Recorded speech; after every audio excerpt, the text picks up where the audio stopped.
maxkamadda gobolka Maroodijeex ayaa ku dhawaaqday xukun ah in gabi ahaanba la iibiyo dhismaha daar 5 dabaq ah oo mulkiyadiisa ay lahayd shirkaddii xawilaadda lacagaha ee Qaran Express oo sanado ka hor suuqyada ka baxday iyadoo ay garbihiisa taagan yihiin guddi matalaysa saamilayda shirkadda.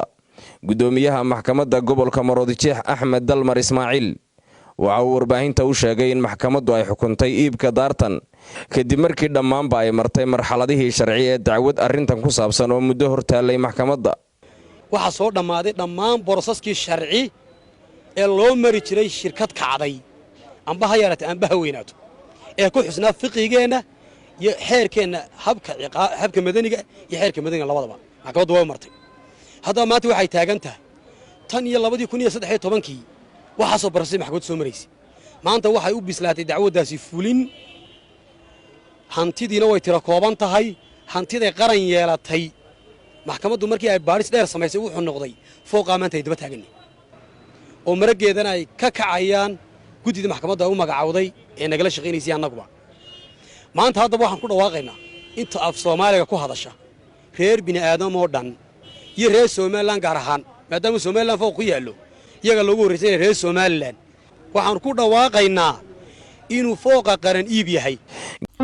haddaba waad aragtaan reer Hargeysa dabaqii ku yaalay magaalada Hargeysa ee lahayd shirkaddii Qaran Express ee burbursatay lacagtii dadweynaha Soomaaliyeed way iibsadeen waxayna u mareen sifa sharci ah. haddaba waxaa la gudboon dadweynaha ku dhaqan magaalada Muqdisho ee ay qaranna sidoo kale to uga dhacday lacagtoodii dhismaha qaran ee Muqdisho isaga maxaa ka hortaagan dadka reer Muqdisho inay sidoo kale sifa sharci ah kula wareegaan si lacagtoodii wax uga ceebsadaan. waxaan sugnaaba waa dadka reer Muqdisho oo ka kaca hurdada raadsadana xaqoodii.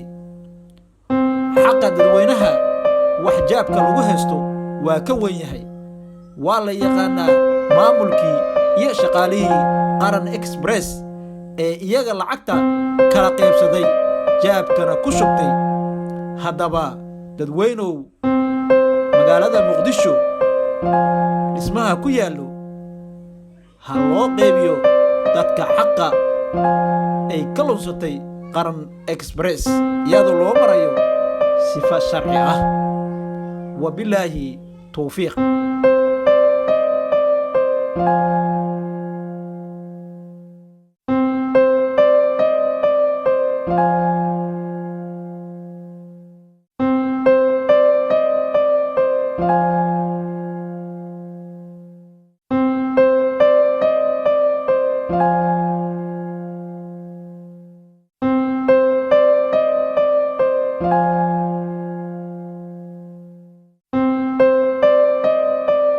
you